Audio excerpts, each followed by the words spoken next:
Olá, bom dia. Deixa eu ajeitar aqui. Tudo bem, gente? Começando mais uma semana. Bom dia, Conceição. Bom dia, Ivana. Bom dia, Adriana, Rebeca. Bom dia. Bom dia para vocês que vão entrando. Sejam todos bem-vindos. Bom dia. Bom dia, Laís. Grande Rodrigo, bom dia. Doutora Ivana.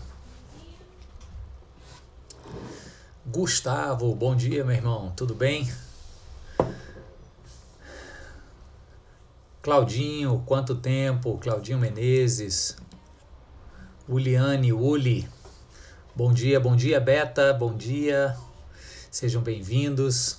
A gente vai ler Gênesis 35. Eu esqueci, eu vou marcar o comentário aqui. Do 1 ao 15. Deixa eu colocar aqui.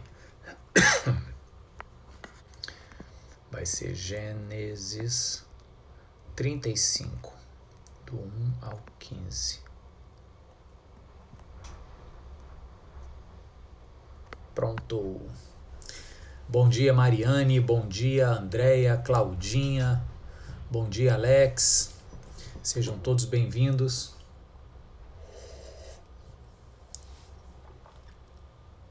Hoje ainda tem café aqui. E aí, gente, fim de semana abençoado, graças a Deus. Eu tava dizendo pra Cíntia, rapaz, a gente tá ficando velho mesmo, viu? Antes de começar, deixa eu contar essa pra vocês. A gente, sexta-feira, foi jantar na casa de um casal muito amigo nosso, muito querido, e aí fomos tirar o mofo da quarentena, né? E a gente ficou, acho que até 1h da manhã. Eu nem me lembro da última vez que eu fiquei até 1 da manhã na casa de alguém. Coisa de velho, né? 9h30, 10 horas eu já tô caindo pelas tabelas de sono. Aí, 1 da manhã, tomamos um vinhozinho, conversa boa demais, uma bênção, uma bênção. Éramos 3 casais, muito amigos da nossa igreja.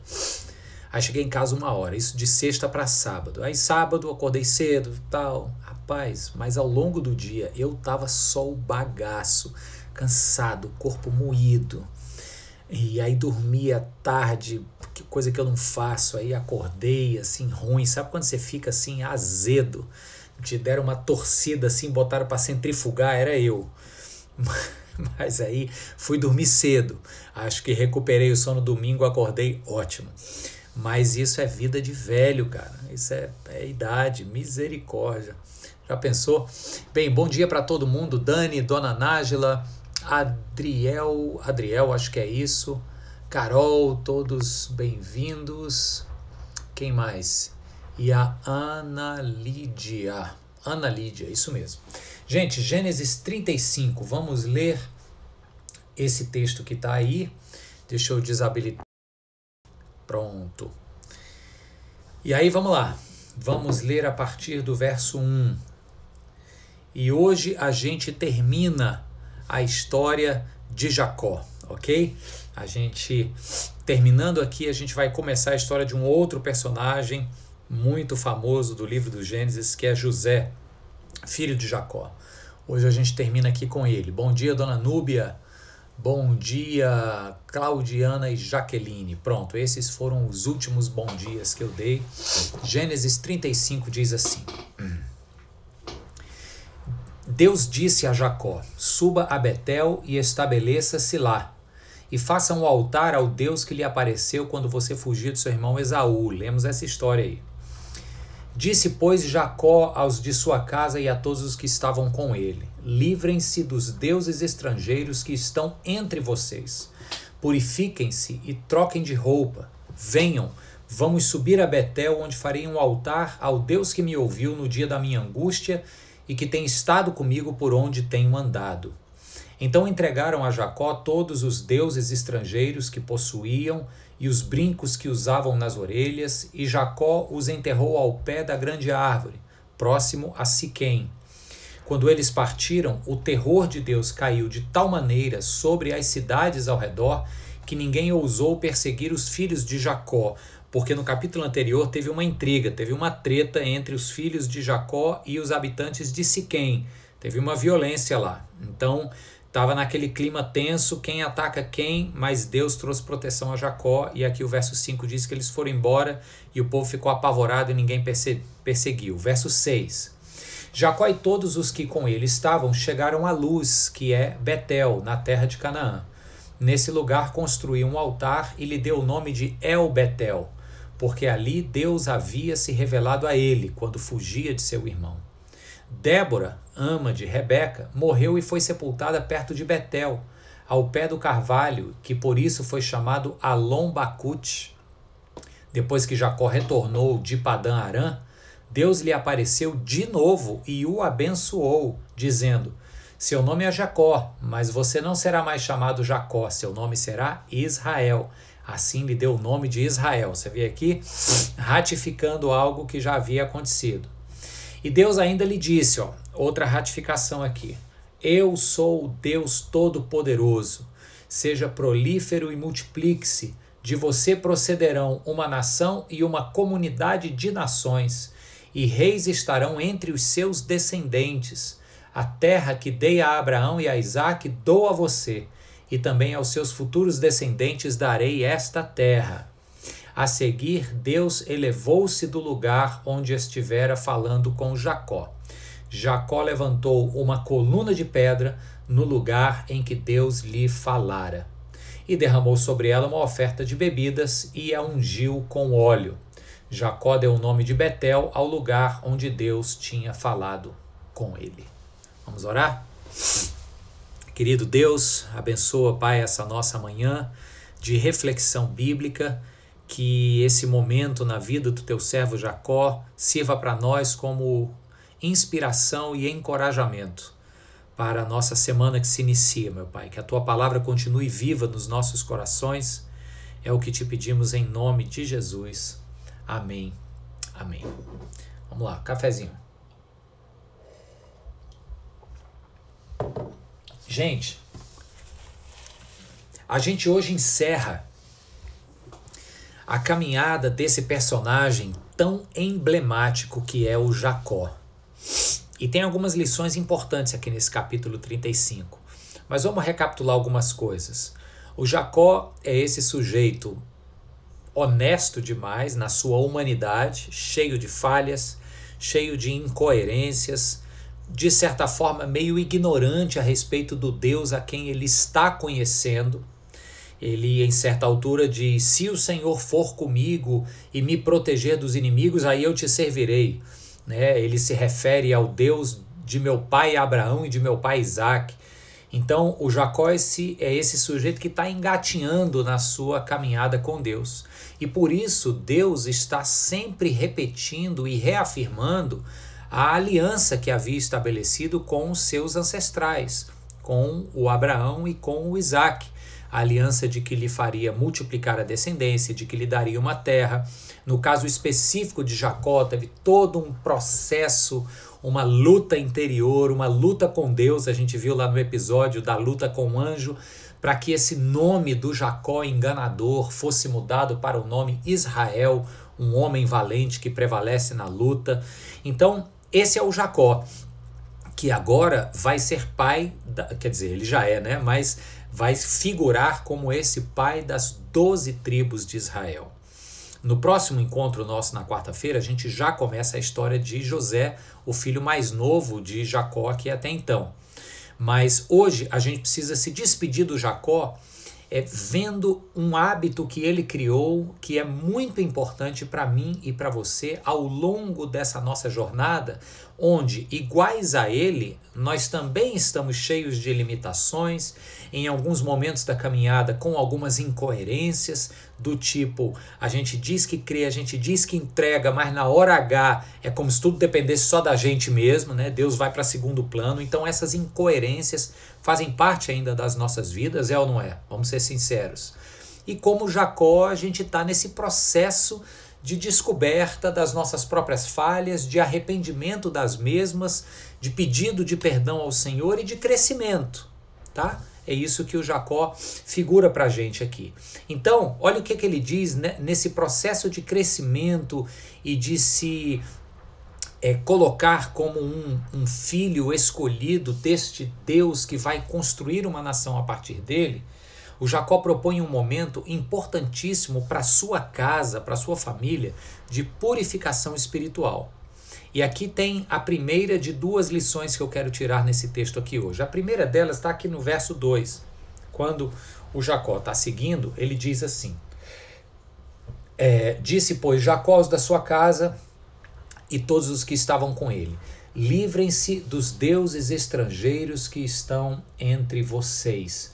Você lembra lá no capítulo 31, a Raquel, quando está fugindo da casa de seu pai Labão, junto com Jacó, com os filhos, com a irmã Lia, ela leva os deuses da família, eram totens, eram imagens representativas das divindades pagãs, muito natural e costumeira naquela região de Padã Arã, onde eles estavam.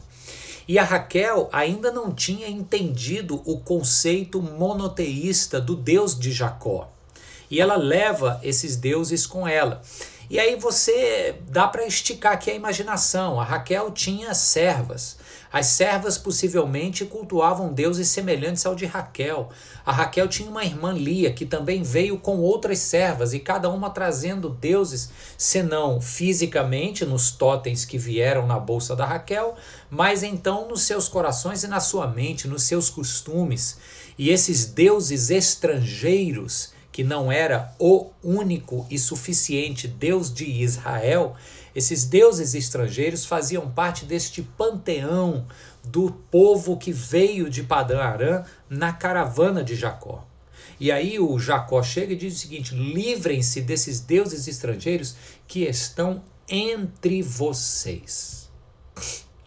Aí tem gente se perguntando aqui, mas espera aí, eu não tenho Deus estrangeiro nenhum. Eu creio em Deus, eu creio em Jesus Cristo, eu creio no Espírito Santo, o Deus trino, que é três, mas que é um. Eu creio num único Deus. É verdade. Só que vamos olhar para esta frase do Jacó na direção de mulheres, escravos e familiares recém-saídos do paganismo, e vamos olhar para as nossas próprias vidas, que somos um povo cristão cheio de costumes pagãos na nossa lida diária. Tem muita coisa que a gente faz, pessoal, que é resquício de paganismo. Vou dar dois exemplos aqui, tá? Um meio cômico e um outro um pouco mais real, mas ambos tão perigosos quanto. Uma vez, uma irmã chegou para mim pedindo para eu ir no estacionamento abençoar o carro dela. Ela tinha acabado de comprar um carro, eu entendi. Uma posse nova, um item novo, uma conquista, né? Vamos ali abençoar meu carro. Aí eu fui, porque eu queria ensinar algo para ela. Aí eu cheguei no carro e eu falei: minha irmã, quem vai dirigir esse carro? Né? Sou eu. E quem você pretende levar aqui dentro? A minha família, né? As pessoas que eu puder abençoar aqui. O carro está a serviço do Senhor, bênção. E em que lugares você pretende levar o seu carro? A gente deve ir fazer passeios na praia, vou para o trabalho, etc e tal.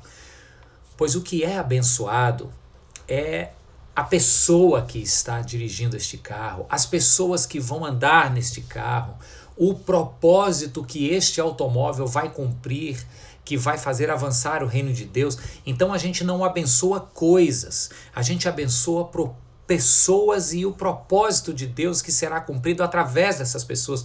Eu falei: vem cá, minha irmã, deixa eu abençoar a sua vida para que você tenha sempre um olhar de gratidão a Deus por essa conquista, tarará e tal. É uma pessoa que eu tenho muita intimidade, eu pude fazer esse jogo de palavra com elas, mas fica uma lição importante e ela me agradeceu depois. A gente tem o costume de conferir poder quase que espiritual a coisas, a objetos, né?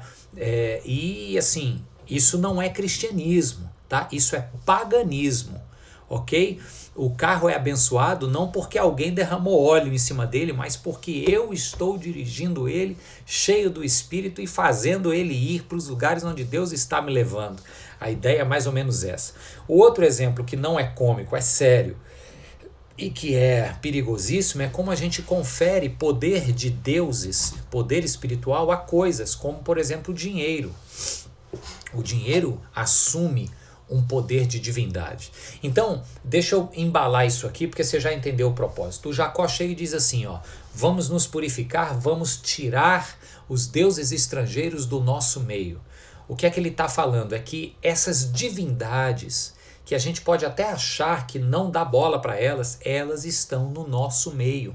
A nossa cultura, a história do mundo ao nosso redor, constrói deuses, pequenas divindades que a gente nem se dá conta e quando a gente menos espera, elas estão sentando no trono do nosso coração. Esse é o processo cujo nome é idolatria. Ele é um processo idolátrico. Ele não é da noite para o dia que você passa a se submeter a um ídolo. Ele vem aos pouquinhos, quando você menos espera, você está algemado pelo poder escravizador de um ídolo, que é uma divindade menor que assume o trono do seu coração. Pode ser uma pessoa, pode ser alguma coisa, pode ser um projeto de vida. Você idolatra aquilo e diz, se eu não alcançar isso, se eu não tiver isso, se eu não casar com essa pessoa, com aquela, minha vida não vai ter sentido. Isso são ídolos. Então o Jacó está despedindo da gente hoje aqui, nos nossos temas do Gênesis, hoje é o último estudo sobre Jacó, dizendo o seguinte, olha, prestem atenção nos deuses que vocês trazem dentro da bolsa e eles estão entre vocês. Destituam-nos do trono do coração de vocês, purifiquem-se e coloquem o Senhor neste lugar. Amém, gente? Essa é a primeira palavra. A segunda está aqui no verso 3, quando ele diz assim, ó, venham, vamos subir a Betel, onde farei um altar ao Deus que me ouviu no dia da minha angústia e que tem estado comigo por onde eu ando. Está em tom de despedida aqui. Olha o tempo verbal que o Jacó usa. Ó. O Deus que me ouviu na minha angústia e que tem estado comigo por onde eu tenho andado. Por que eu estou dando ênfase nesses verbos e no tempo verbal? Porque ao longo dos nossos estudos a gente leu Gênesis 26, verso 3. Jacó diz assim, é Deus que diz para Jacó o seguinte, permaneça nessa terra mais um pouco e eu estarei com você e o abençoarei, porque a você e seus descendentes darei toda essa terra e confirmarei o juramento que fiz a seu pai Abraão. Ele diz, eu estarei com você e o abençoarei. Deus falando, promessa dele. No capítulo 28, verso 15, nós lemos o seguinte, Deus de novo, estou com você e cuidarei de você onde quer que você vá. Eu o trarei de volta para esta terra, não o deixarei enquanto não fizer o que lhe prometi. Então Jacó ouviu essas promessas de Deus e aqui no verso 3 ele está dizendo o seguinte, olha, o Deus que me ouviu no dia da minha angústia, o Deus que tem estado comigo, para dizer o seguinte, ele é um Deus que promete e que cumpre. É o Deus que disse que estaria comigo, pois ele tem estado comigo. É o Deus que disse que ouve o meu clamor, é um Deus que ouviu no dia da minha angústia, quando meu irmão estava se aproximando e eu achei que ele viesse furioso. Deus ouviu o meu clamor e acalmou o coração do meu irmão e a gente se reconciliou. Então, esse momento aqui, essa pausa, no personagem Jacó, que está assim nesse tom de despedida, é para dizer para a gente, primeiro, cuidado com os deuses estrangeiros, com aquilo que se assenta no trono do seu coração. Deuses estrangeiros no sentido que vêm de fora, tá? Eles são trazidos de fora, da cultura, para dentro do nosso coração. Cuidado com isso aí.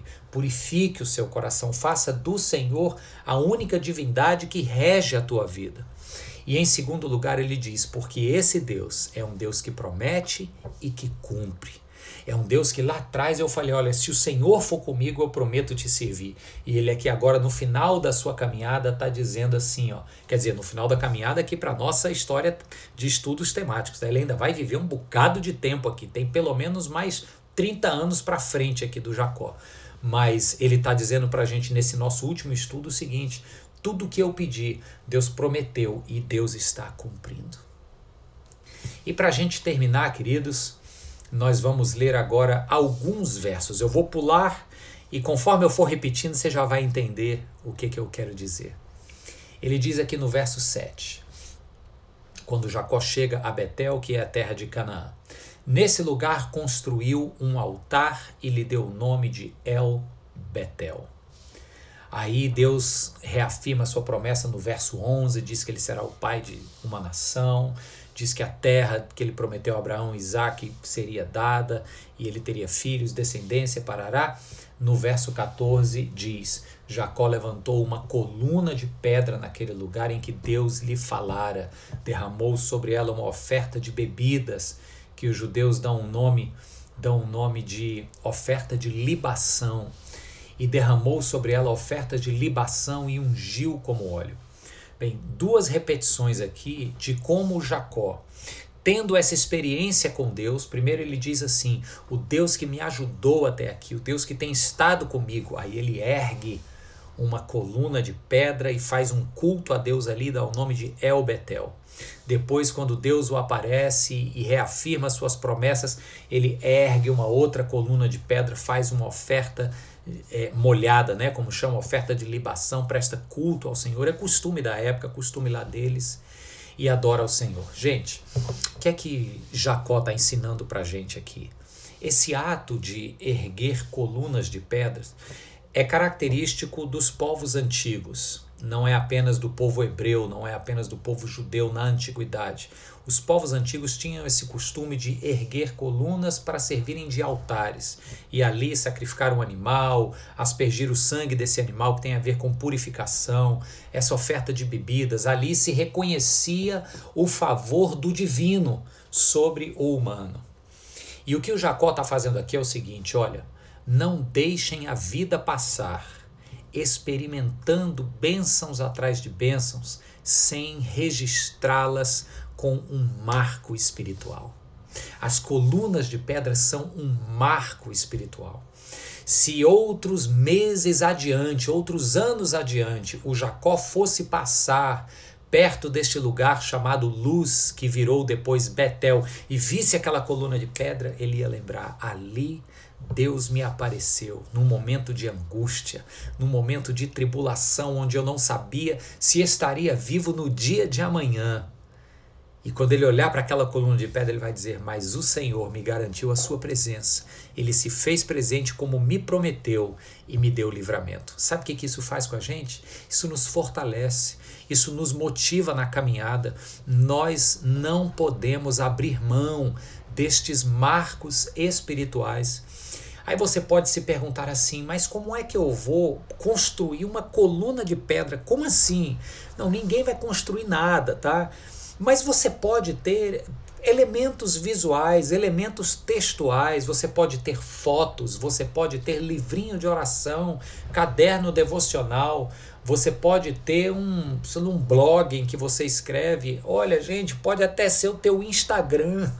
E aí você marca com a hashtag lá que você quiser, para quando você for procurar nela, você ver o que é que Deus fez naquele assunto, sei lá como. Mas alguma forma que você possa registrar o que Deus tem falado, o que Deus tem feito, tá bom? De alguma forma. Particularmente, eu gosto de escrever isso em cadernos de devocional.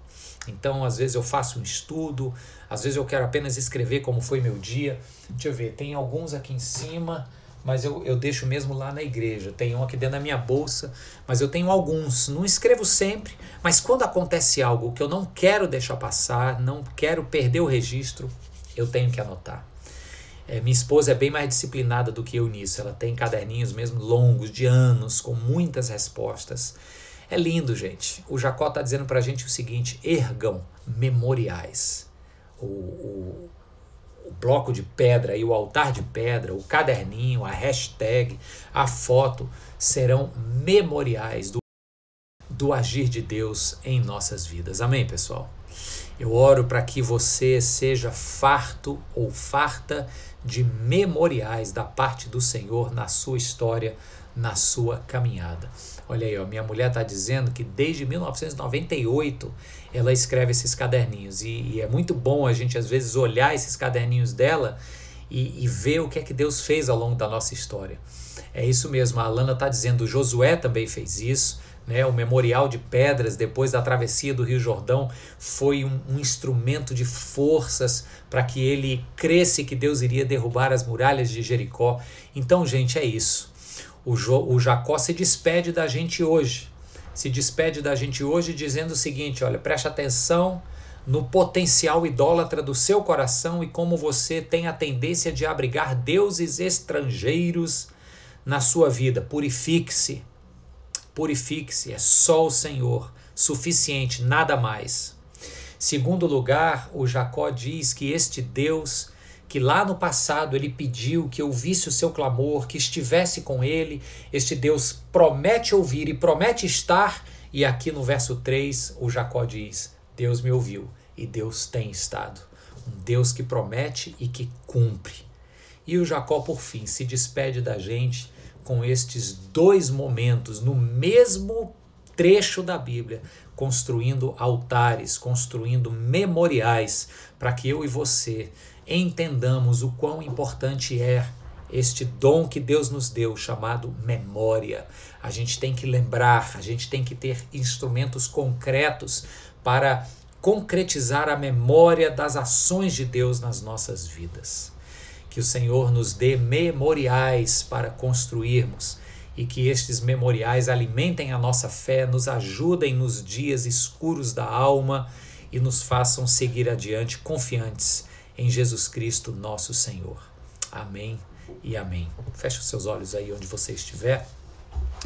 Santo e querido Deus, muito obrigado, Senhor, pelo tanto que o Jacó nos ensina com a sua própria vida, com as suas limitações e incoerências, mas com esta fé que passou a ser crescente, construída numa dinâmica progressiva, Senhor, e que fez ele se tornar este patriarca que mudou até de nome para servir aos teus propósitos. Obrigado porque nós estamos nessa mesma caminhada, Senhor. O Senhor está construindo em nós um nome novo.